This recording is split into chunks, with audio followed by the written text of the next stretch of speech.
Hello, नमस्ते। मेरा नाम ईला है और मैं सोता में one of the lead designers हूँ। मैं आपसे आज अपनी जर्नी, छोटी सी जर्नी शेयर करना चाहती हूँ, बिकॉज मैं बिलीव करती हूँ इस चीज़ में कि जब आप अपनी बातें बताते हैं, अपनी जर्नी बताते हैं, कहीं ना कहीं कोई ना कोई आपको देख के जरूर इंस्पायर हो रहा होता है और शायद वो कोशिश करता है आपके जैसा करने के, आपसे बेहतर करने का। लास्ट 2 साल मेरे लाइफ में बहुत इवेंटफुल रहे। मैं आपको छोटे से इंसिडेंट बताती हूँ। कोविड के टाइम पे मैं घर गई हुई थी, I was working from home and I realised मेरे घर पे जो हाउस हेल्प आती है, उनकी 2 बेटियां, मधु एंड रानी, और दोनों खेल रही थी दोपहर के टाइम पे। मैंने सोचा स्कूल क्यों नहीं गई। मैंने उनसे पूछा मैं स्कूल नहीं गई। कहती है हम स्कूल नहीं जाते। मैं स्कूल क्यों नहीं जाते? कहते हैं स्कूल नहीं जाते। हंसने लग गए। वो समझ ही नहीं आया स्कूल का मतलब क्या है, पढ़ाई क्या है। और रानी 15 साल की है, मधु 13 साल की है। तो ऐसे नहीं कि बहुत छोटे बच्चे, बड़े बच्चे हैं। मैंने बोला मैं तुम्हें पढ़ाऊंगी, तुम बस आ जाना, पढ़ाई करके चले जाना।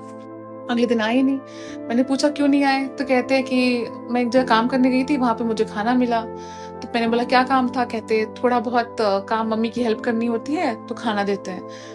मैंने बोला अच्छा ठीक है। तो मैंने बोला खाना तुमको मैं दूंगी, लंच मेरे घर पे मिलेगा, पर तुमको काम नहीं करना, पढ़ना है। बस आके रोज यहाँ पे 1 घंटा बैठना है, मैं जो पढ़ाऊंगी वही पढ़ना है। तो कहा कि ठीक है, मैं आऊंगी, पढ़ाई करूंगी। मैं एक्साइटेड, वो भी एक्साइटेड। वो आके खाने के चक्कर में रोज पढ़ने लग गए। तो मेरे को लगा कि कोई भी रीजन होना चाहिए, बट उनको पढ़ाई जरूरी है। तो मैंने वो रीजन क्रिएट किया कि चलो किसी चक्कर से तुम आओ, पढ़ाई करो। एंड मीन वाले रियलाइज कि जैसे छोटे बच्चों को जो पढ़ाना कितना इजी होता है, बड़े बच्चों को उतना ही डिफिकल्ट होता है। क्योंकि जब पेंसिल पकड़ना आप छोटे बच्चों को सिखाते हो और किसी बड़े बच्चे को सिखाते हो, उस बड़े बच्चे को पेंसिल पकड़ के लाइन खींचने में 3 महीना लग गया। तो वो एक जर्नी हो जाती है। जब इन लोगों को पता चला कि अच्छा वहां पे खाना मिलता है पढ़ने के लिए, तो और 2-4 बच्चे बढ़ गए, 5 बच्चे हो गए, 6 बच्चे हो गए। मम्मी ने वार्न किया कि भाई ये तो बहुत डिफिकल्ट है, मैं इतने बच्चों को खाना नहीं बना पाऊंगी। मैंने कहा मम्मी साथ में बना लेंगे, मिलके बना लेंगे, क्या बात होगी। और ऐसे करते करते 10 बच्चे हो गए, 10 से 15 हो गए, 15 से 20 हो गए। और तब ना हिट करता है आपको कि इतने बच्चे हो गए, इतना खाना बना, 20 बच्चों का खाना बनाना बहुत बड़ी बात होती है। हमने उनको बैच में डिवाइड कर दिया कि तुम सुबह आना, तुम शाम को आना, ताकि मम्मी का और मेरा काम भी आसान हो जाए। मेरा भाई प्रिंट आउट्स निकालता था, पूरी फैमिली मिलकर पढ़ाती थी बच्चों को। 20 से 25 हो गए, 25 से 30 हो गए, 30 से 40 हो गए, 40 से 50 हो गए, और अभी तक 54 इज द काउंट। तो कुछ 54 बच्चे पढ़ते हैं घर पे आके, जो कि सुबह आते हैं, शाम को आते हैं, दोपहर को आते हैं। उनका खाना, लंच, डिनर, ब्रेकफास्ट हमारे घर पे होता है। और क्योंकि मैं वहां पे नहीं हो पाती हूँ, ट्यूटर आते हैं, ट्यूटर पढ़ाते हैं, और ताकि मम्मी के लिए इजी हो जाए, बहुत ज्यादा बर्डन ना हो, और बहुत ही स्मूथ हो गया प्रोसेस। तो अगर मेरे को इनिशियली कोई बोलता कि आपको 55 बच्चों को पढ़ाना है और उनके खाने का खर्च लेना है, मैं डर जाती कि क्या बात करोगे, तो नहीं कर सकते।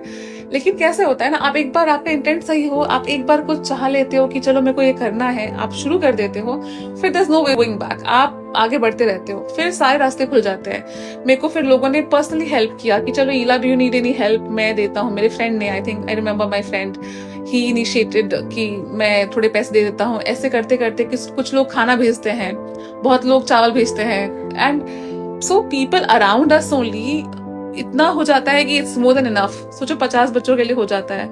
बहुत पैसे वाले लोग नहीं होते, या फिर बहुत ही नहीं होते, उनका दिल, इंटेंट होना चाहिए कि हम ये कर ले। कोई एक मील किसी को देना is not big deal, but अगर आप सोचो 4 लोग मिलके, 5 लोग मिलके एक मील दे रहे हैं, तो कितने बच्चों का भला हो जाता है। जर्नी बताने की पूरी ओवरऑल सारांश ये है कि आप भी शुरू करें। आपके घर में भी कोई ना कोई आता होगा, किसी के बच्चे होंगे, आप थोड़ा एक टाइम उनको पढ़ा सकते हैं। कुछ बहुत मेहनत नहीं लगती, आपका आधा घंटा उनके लिए लाइफ चेंजिंग एक्सपीरियंस हो सकता है।